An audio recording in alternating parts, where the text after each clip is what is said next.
Good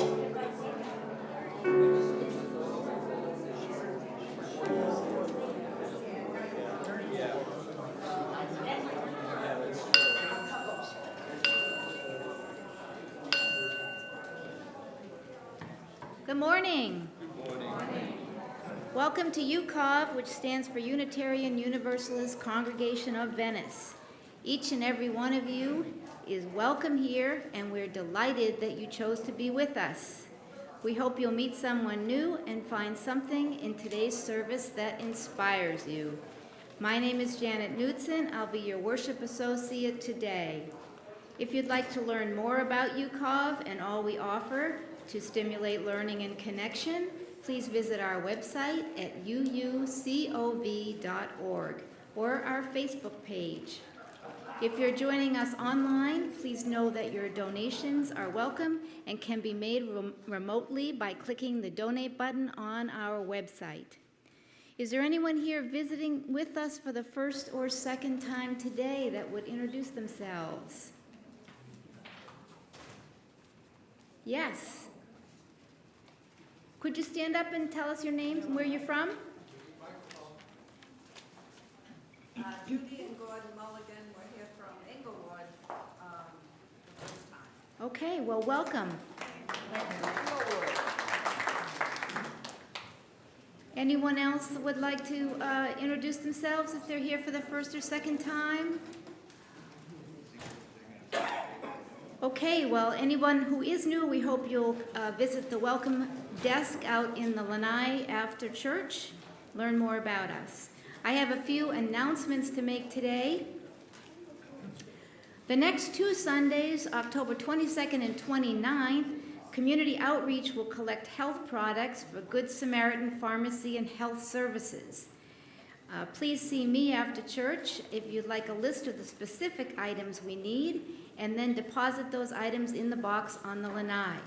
As always, if you would prefer to write a check, you may do so. Make it out to UCOV and write Good Samaritan on the memo line.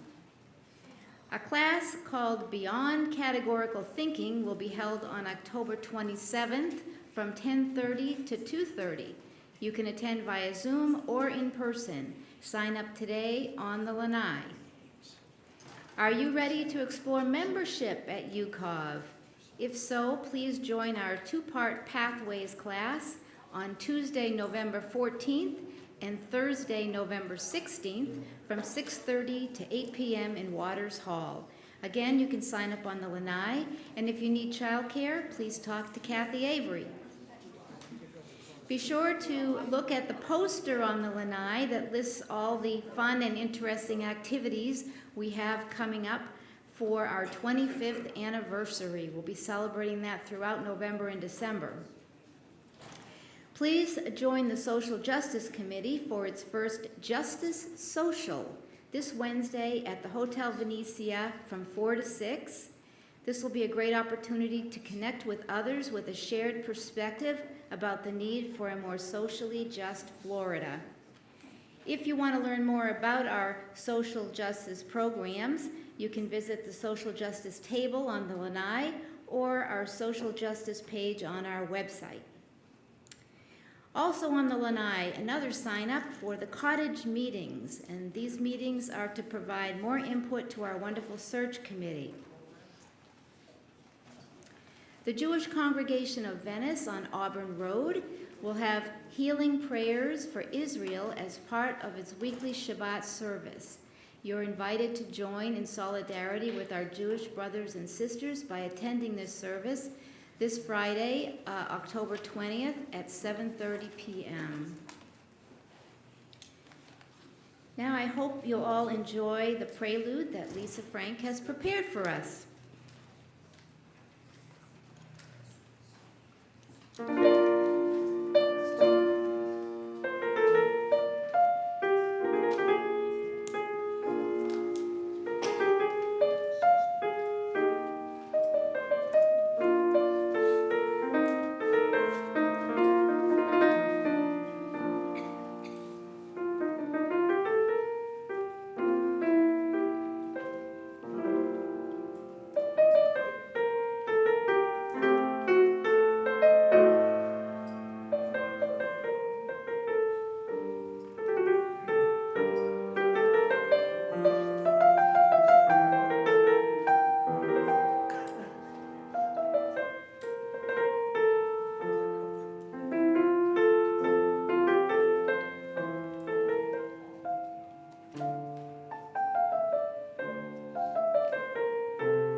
Today's chalice lighting reading is by William Cowper.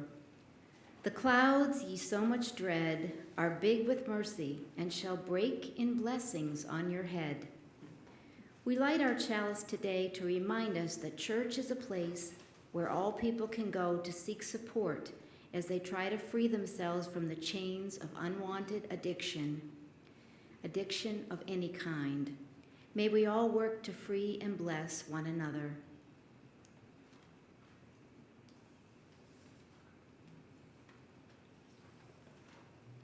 Today's service will be led by our interim minister, Reverend Amy Petrie Shaw.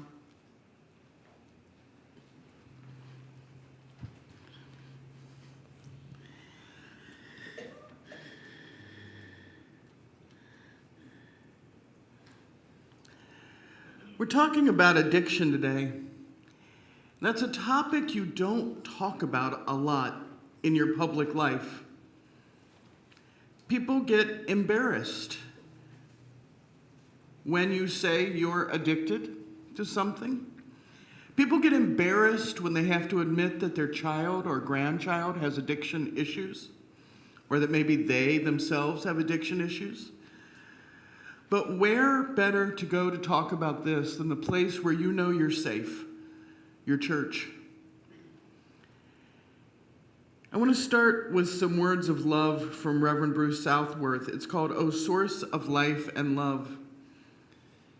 O source of life and love, torn by desire to sit back and to enjoy the beauty of the world, to savor the blue skies and gentle days, and by desire to recast the world and to fight its evils, to save the world, torn by all those things that hurt and confuse and make no sense amid beauty, yet supported by those things that heal and hold us, smiles and kisses and mountain vistas and gentle waves, warm words. So we live in a mystery. We live torn apart at times, so much glory, so much pain.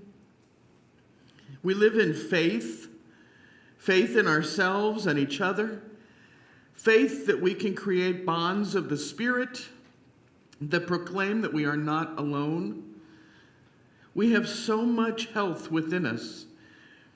We can live through the heartache to new life. So for the grace of the world and for all the tumble too, come and let us worship here together. So please take just a minute to say hello or to introduce yourself to the people around you this morning.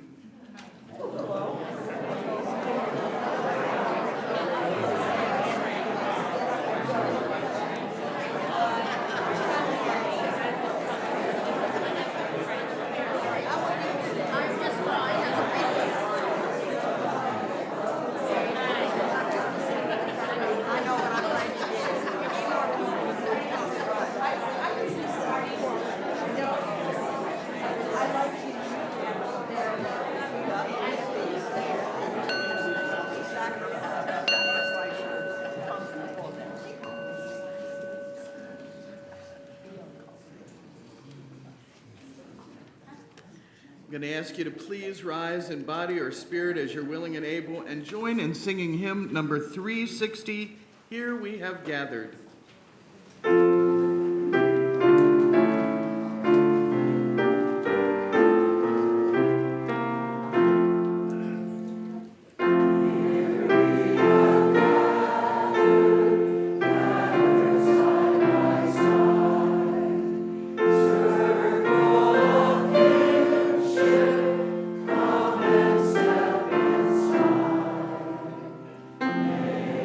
all see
Apparently, we're having some problem with the dates of the cottage meetings. Where are they wrong?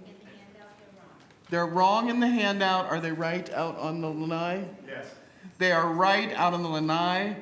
So pay attention to what you sign up for, and please sign up for those. Please, please, please. This is the time in our service for our children's chapel.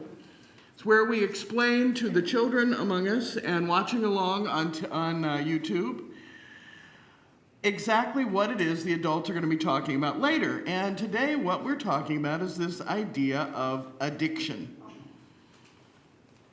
So what's addiction? You know what addiction is?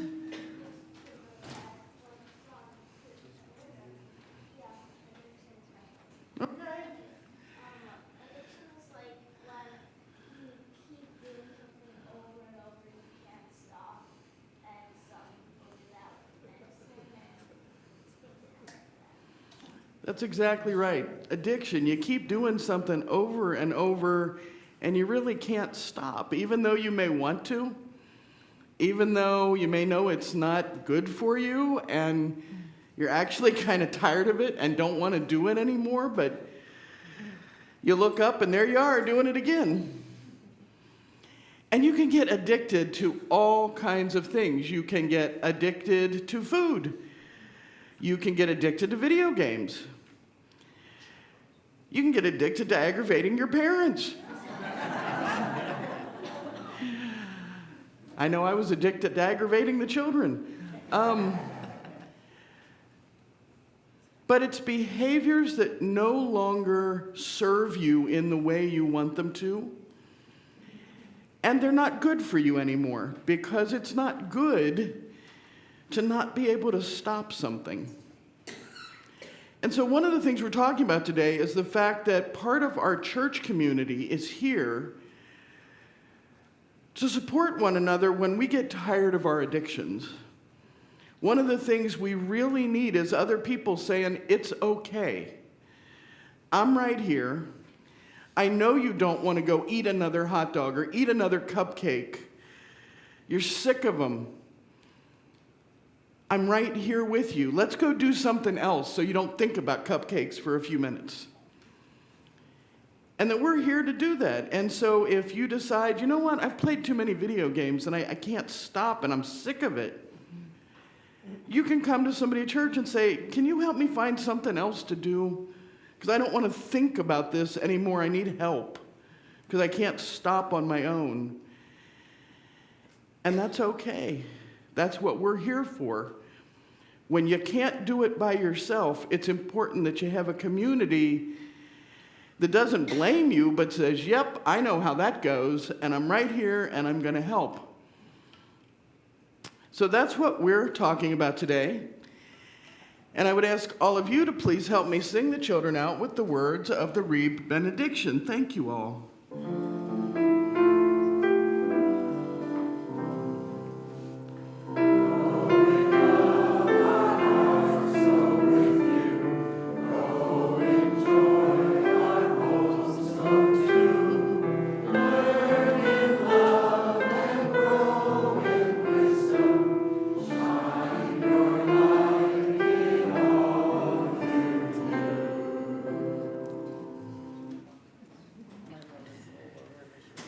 This is the time in our service where we do our offering, and as every week, our offering words are offered with levity because giving should never hurt. A Christian preacher, a UU minister, and a rabbi are walking together on a cool fall day, all moaning because collections are down, and they happen upon a nice-looking pond. And the preacher says, I have a bet. Let's all get in the pond, and whoever can stay in longest gets the collection plates from the other two. Well, they didn't happen to have bathing suits with them, so they take off all their clothes and they toss them off to the side of the path, and they get into the water. But just as they're getting settled, they hear a group of people approaching down the path that their clothes are on. Well, the preacher breaks first. He decides to make a run for it, and covering his bits, he runs as fast as he can, snatches his clothes, and disappears into the bushes. Upon seeing the preacher's success, the UU minister makes a run following in the same way, also covering his important bits. The rabbi, being the last one left in the pond, smiles at the thought he's now won, quickly covers his face, and runs like heck for the spot where his clothes are. He snatches up his clothes and darts into the bushes. And they all sit there giggling, putting their clothes back on as the people pass by, snickering. Once the people are out of earshot, the preacher and the minister turned to the rabbi and said, "What were you doing?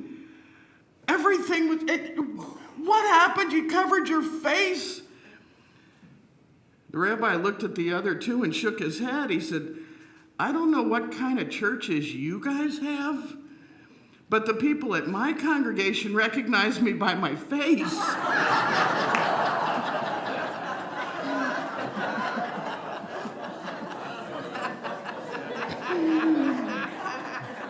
I'm so sorry.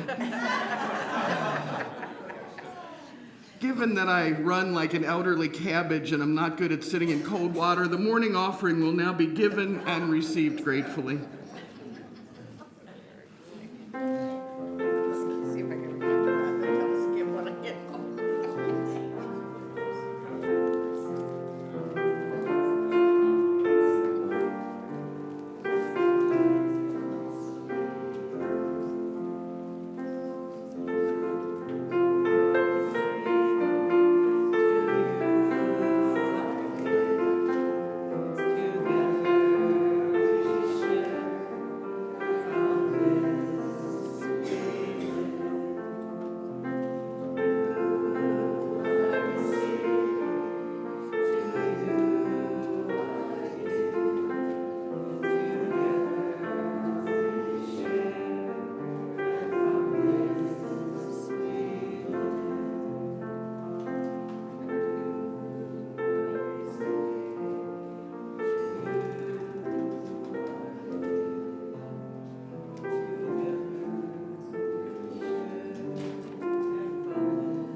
Thank you so much for these gifts and for everything that you do for the life and the work of this community.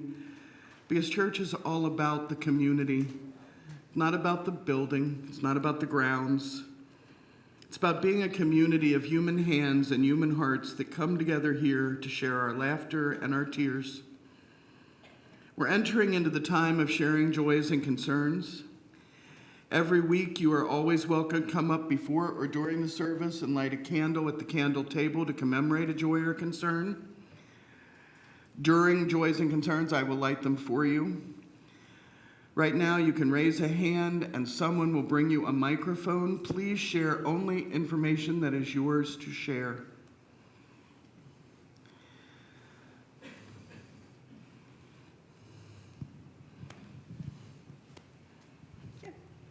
Hi, I'm Eileen. A little celebration that we have is that next week, the refreshment table committee has decided to bring coffee. Don't everybody get too excited. We don't want to run out of the coffee. And we also will welcome donations of cookies again because we're starting to run low. Thanks. Hi, I'm Liz Kramer. I would like some thoughts and prayers to be sent to my mom, who's 90, who was very independent up until August and has transitioned into a rehab, and we're hoping to get her back home. It's very hard to go from being independent and then dependent. So, and Phil also has some news that he wants to share. Yeah, Liz and I made a decision rather quickly. They've asked me to go back to work in Connecticut. So I'm going to be spending the winter in Connecticut for at least 3 to 6 months. Liz will be returning to do the snowbird thing. And I'll learn how the snowbird thing works. I think it's supposed to go the other way around, but I'm not sure. Thank you. This morning I'm thinking, I'm sorry, my name is Marty Wilmer. I'm thinking of a friend who passed away on Monday after a long battle with cancer.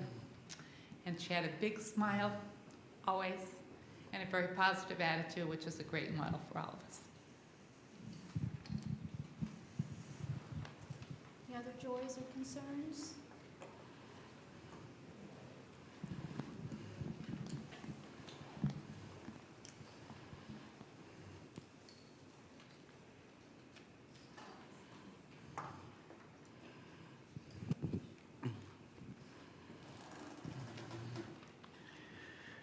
We have a joy this week in that Sally, our admin assist, is doing a little better. She has stabilized again. She is alert, talking, and may be able to do some toe touch weight bearing this week. So we are heaving a deep sigh of relief. She is still at Sarasota Memorial Trauma Center. But with any luck, she may be getting to step down later this week. So keep your fingers crossed. She is starting to stabilize. We hold in our hearts this week an especially tender area.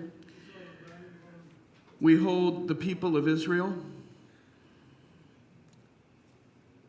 We hold the innocent in Palestine.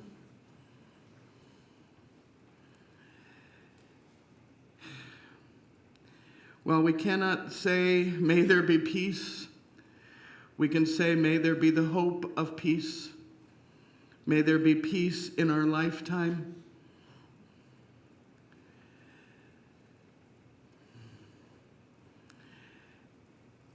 May the love of this community hold all who need love and concern. May the light of this community shine on the broken places of the world. May we never look away when we're needed. May the grieving be comforted. May the tired find rest.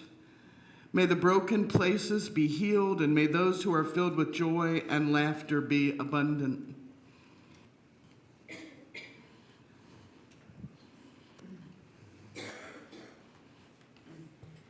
Our first reading is from the 12 Steps of AA Agnostica. For many Unitarian Universalists, one of the challenges of faith-based recovery is that it relies on interaction with a higher power. Today's first reading features the 12 Steps to Addiction Recovery from AA Agnostica, an agnostic recovery organization. 1. We admitted we were powerless over alcohol, that our lives had become unmanageable. 2. We came to believe and accept that we needed strengths beyond our awareness and resources to restore us to sanity. 3. We made a decision to entrust our will and our lives to the care of the collective wisdom and resources of those who have searched before us. 4. We made a searching and fearless moral inventory of ourselves. 5. We admitted to ourselves without reservation and to another human being the exact nature of our wrongs. 6. We were ready to accept help in letting go of all our defects of character. 7. With humility and openness, we sought to eliminate our shortcomings. 8. We made a list of all persons we had harmed and became willing to make amends to them all. 9. We made direct amends to such people wherever possible, except when to do so would injure them or others. 10. We continued to take personal inventory, and when we were wrong, promptly admitted it. 11. We sought through meditation to improve our spiritual awareness and our understanding of the AA way of life, and to discover the power to carry out that way of life. 12. Having had a spiritual awakening as a result of these steps, we tried to carry this message to alcoholics and to practice these principles in all our affairs. Today's meditation is The Courage to Begin Anew by Reverend Rosemary Bray McNatt. It consists of short readings followed by short moments of silent reflection. In this moment of worship, we call to mind those times of failure and regret common to all of us. We remember first in silence those times when we have failed to do all that we meant to do, or through our actions, failed to be all we were meant to be.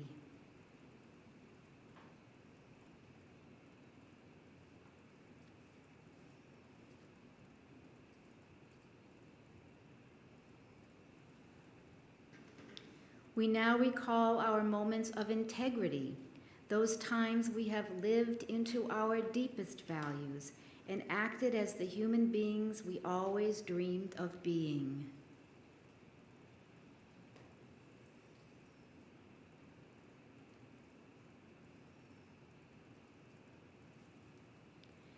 We choose at this moment to lay down the burden of our shortcomings and grasp the courage to begin anew.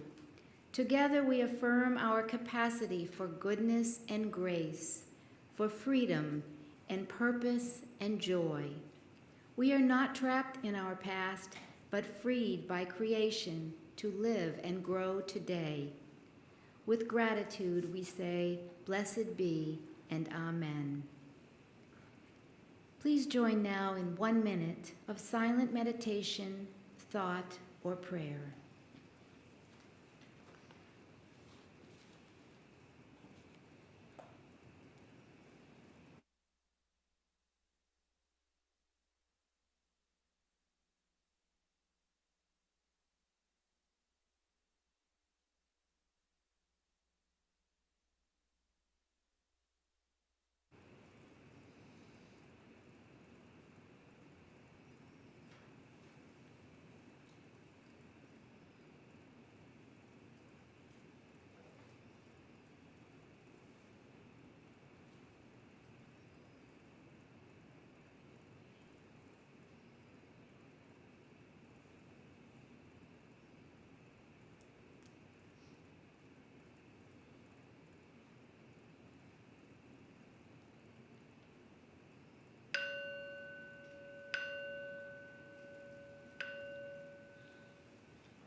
Thank you, Lisa. That was amazing. Our second reading is from July 7th, 2013, by Anne Lamott. I think there is a tiny, tiny chance that some people reading this, maybe one or two people, I'm sure you are just fine, wake up many mornings feeling defeated and insane. They wake up confused about why on earth they drank or ate too much again, or why they're trying to save yet one more pissed off person from the catastrophe of that person's consequences, especially since that person hates and resents all those loving efforts and excellent suggestions. Or why they're once again being shamed by their mate, who actually has tattoos on their forehead that say, will not be able to love you, will in fact be addicted to withholding love from you. Why do you voluntarily make yourself sick and ashamed so often? I mean, that's kind of nuts, isn't it?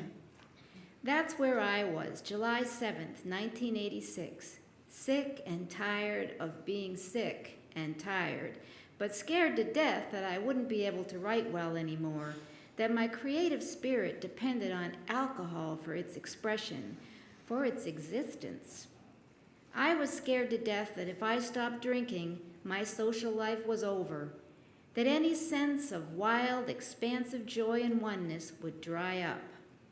And how could you possibly date without several glasses of wine and possibly a few drinks, and then the tiniest bit of neighborly cocaine? My friend Tom says he also used to have a little social amyl nitrate, but that was just because he was shy.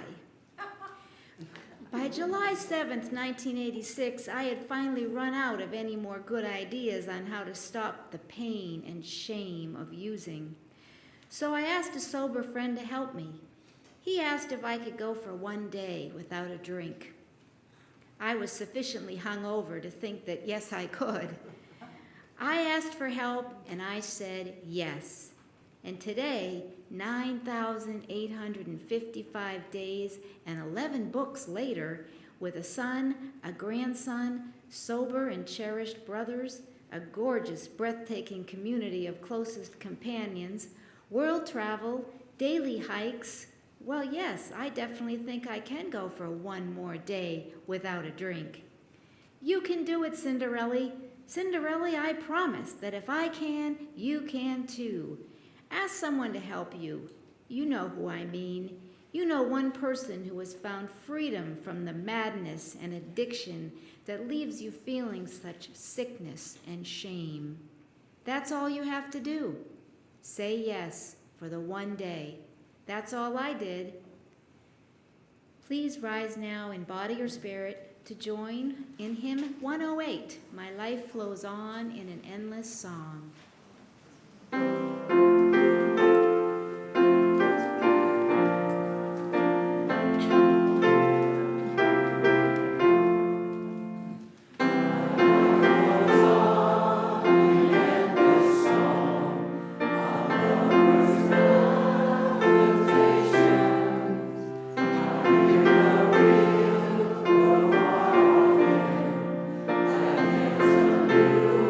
Creation.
Years ago, the writer Stephen King realized that his drug use had gotten out of control, and he writes about this very publicly. His wife Tabitha staged an intervention, and he went to his doctor at one point, and then the doctor said to him, "Steve, how much do you drink?" And Stephen King says, "I looked at him with total incredulity and said, well, all of it."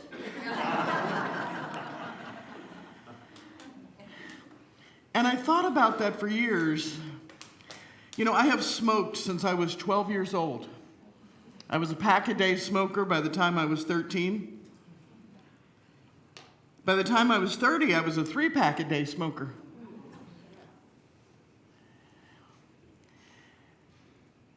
And then I got sick. And my brain swelled.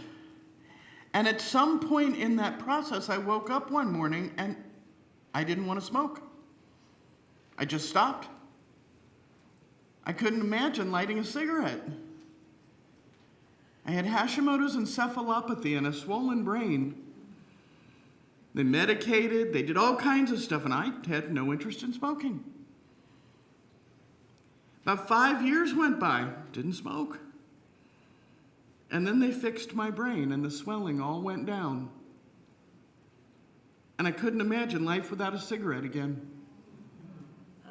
And 2 days later, I was a pack-a-day smoker again because it turned back on. We don't know where addiction sits exactly in the brain, but we know it's there. We don't know how much of it is a disease, how much of it is a part of the brain that responds differently to stimulation, how much is habit. But addictions hurt. They hurt the addict, they hurt the community, they hurt the families. We can't even define addiction really well. It's considered a chronic disease. We know that motivation and memory and the circuitry that goes with those things are deeply involved. We know that it has something to do with pathologically pursuing reward. And that phrase says it all to me, pathologically pursuing reward. And let's face it, half the time those rewards don't even reward you much anymore with most addictions. There's a great cartoon out there that shows a little bird walking along, and he sees a lovely yellow pill and he scoops it up and he can fly high, and he flies and he gradually comes down and he sees another pill. He goes up again, but not quite as far, and he comes down a little faster. By the 20th or 30th pill, he's dragging along the ground, and each time he eats another one, he can kind of perk up a little. But he's not flying anymore. That's what addiction looks like. Addiction means we can't stay away from something, but it doesn't give us any idea of how to decide when the pursuit of something is pathological and when it's only a strong interest. Just because you like a glass or two of wine a day doesn't mean you're an alcoholic. You can be a severe foodie without being food addicted. And you can play video games every day without being a game addict.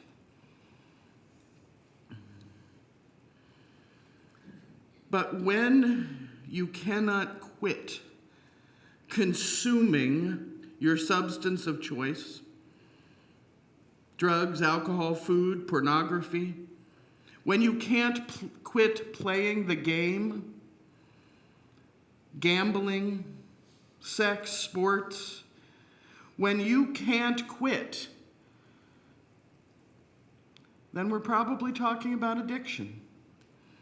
1 in 10 Americans has a drug or alcohol problem, and by problem, I mean, it impacts their ability to do the other things they want to do.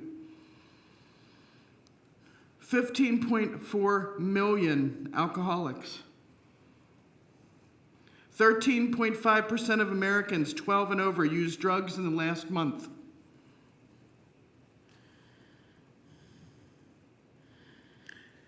$59.277, 21.4% of people 12 and over have used illegal drugs or misused prescription drugs in the last year. That's almost a quarter of us, folks. 50% of people aged 12 and over have illicitly used drugs in their lifetime.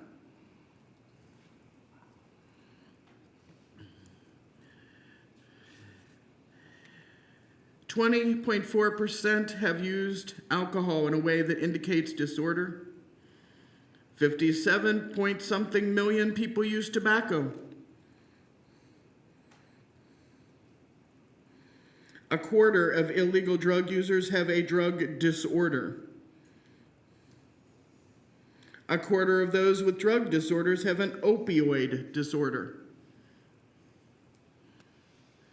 Addiction doesn't care what race you are.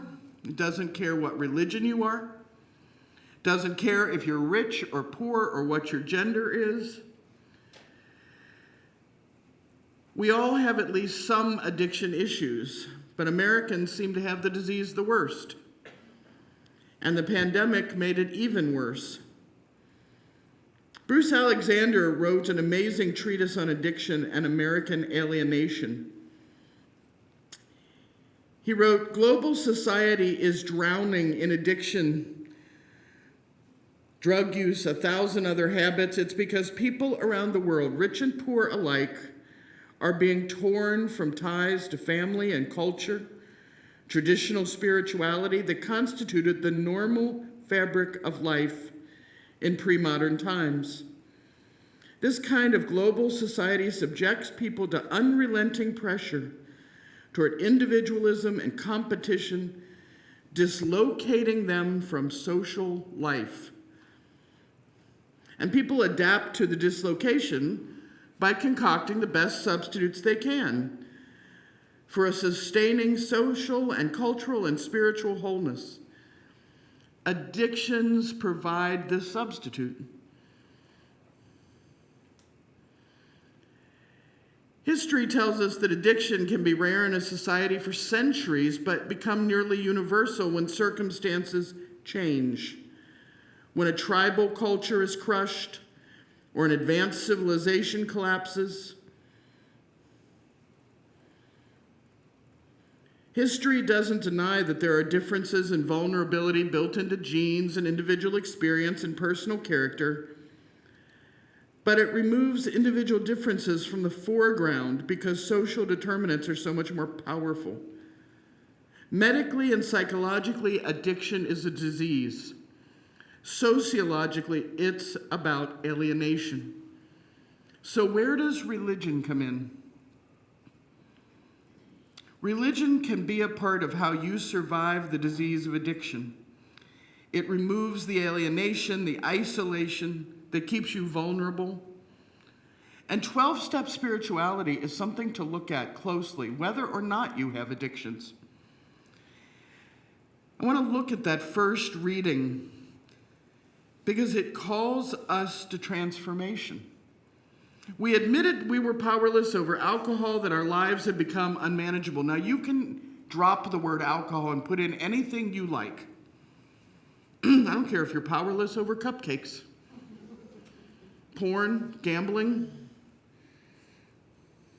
The first step is seeing that there is a problem and reclaiming some honesty there. No, you can't stop. How many times have you told somebody, well, of course I'm not addicted, I can stop anytime? No, you can't. Liar, liar, pants on fire.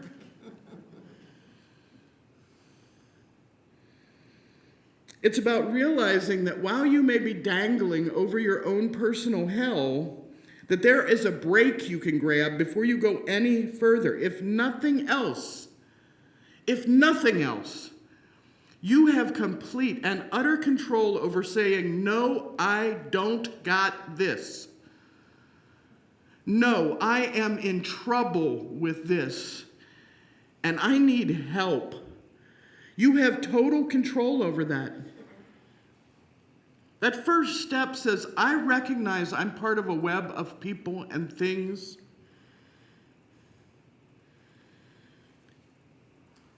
And that some part of the web, the alcohol or the drug or the gambling part, mattered too much to me. And so that my place in the web has become twisted and unstable. The web might be currently wrapped around your neck, but you are still connected and you can be untwisted. Number 2, came to believe and accept that we needed strength beyond our awareness and resources to restore us to sanity. We came to understand we need a community, something bigger and stronger and collectively wiser to hold us when it's too much. Doesn't matter if there's a god or goddess or divine being as part of that community. We need to be held and seen by something larger. 3, made a decision to entrust our will and lives to the care of collective wisdom and resources of those who have searched before us. That means stop reinventing the wheel. You're not alone. It's easy to feel that you are the worst sinner that has ever been, and that you are alone in how much you have screwed this up, and you can't tell anybody, and that's a lie. You are not alone. 4, made a searching and fearless moral inventory of ourselves. When you use the theology and you decide where you have fallen short of what the right things are, you also come to understand that you alone get to decide what is ethically right, and only you get to decide how short you have fallen. Addiction takes away control. But as you decide what right is, you take control of deciding how far from right you are. It hurts, but it hurts good. You've finally seen the actual damage. You've made assessment of the mess. There is no more other shoe.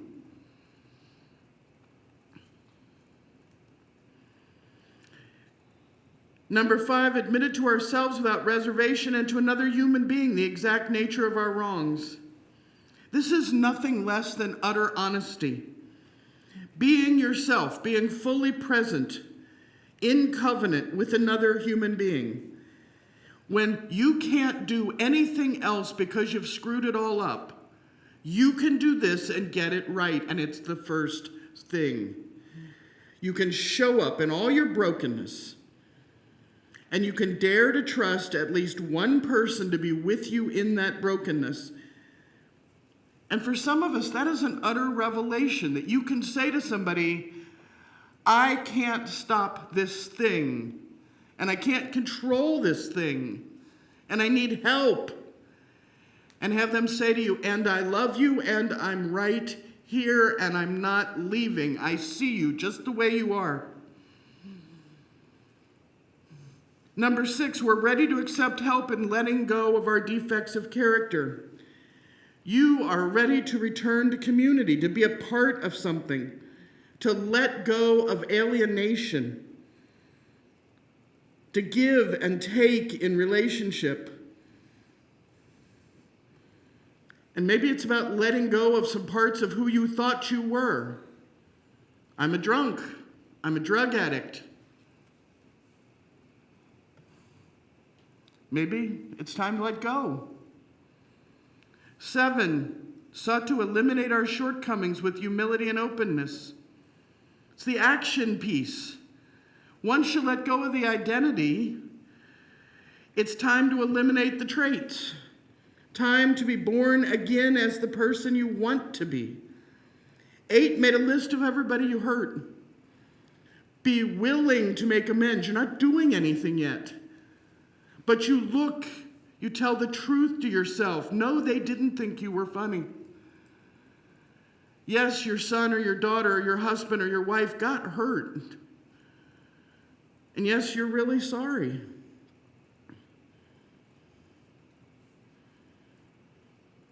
Nine, made a direct amends whenever possible, except when to do so would hurt somebody. Seems self-explanatory. You go make it better if you can. That's your job. You did it. You can fix it. Unless it'll hurt them worse.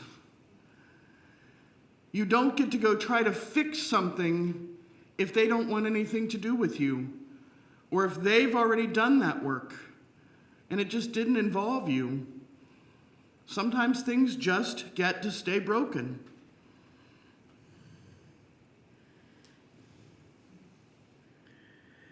Ten, continued to take personal inventory, and when we were wrong, admitted it. This is about learning a new way. 11, improved our spiritual awareness and our understanding. Tried to discover the power to carry out that way of life. You want this to become a habit. Admit when you're powerless. Look for help. Tell the truth. Accept yourself. Reach out. And then, having had a spiritual awakening, we try to carry the message and to practice these principles. You can apply this to anything. It's a call to covenant and community and to teach and to support others. It says that once you are no longer drowning, it's your duty to put on a life jacket and help somebody else, because now you're part of the web that is untwisted. And you're looking for the next person who has the web wrapped around their neck and is standing there saying, I need some help, please. If addiction of any kind is part of your life, the church can help. Your community can help you find comfort and strength. Your 12-step program works seamlessly with our UU values and principles.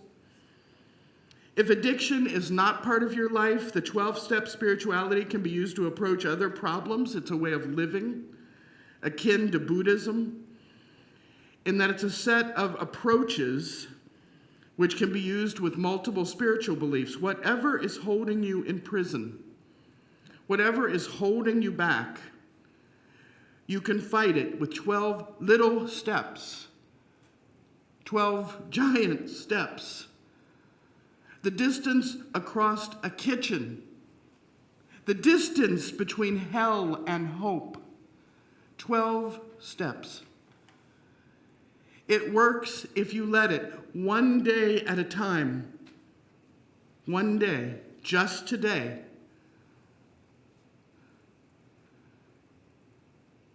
One step at a time. Amen.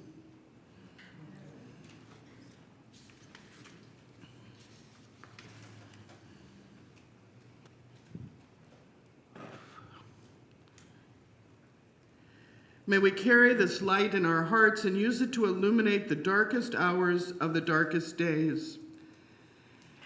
Now, we are going to try to learn a hymn that we don't think this church has done before. It's 1053. Do any of you know that one? How can anyone ever tell you? We've done it before? All right. Hey.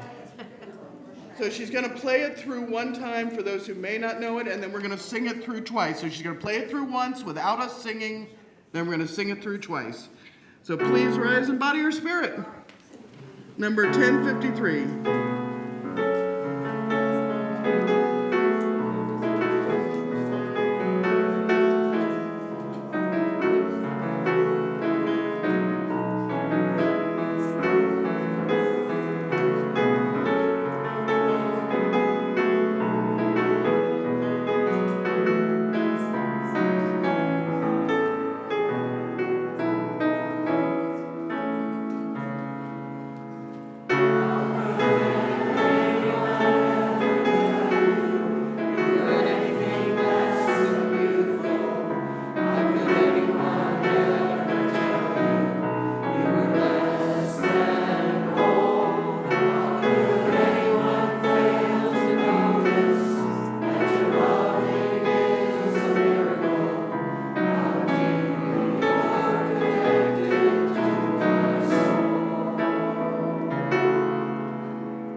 Go into the world and share your experience and your strength and your hope with each other, and together you may solve your common problems and help others to recover from all that would keep them from peace. Peace, Ashe, and may it be so. Amen. Next week, we're going back to our normal postlude. We still won't be holding hands yet, but we're going back to our normal postlude.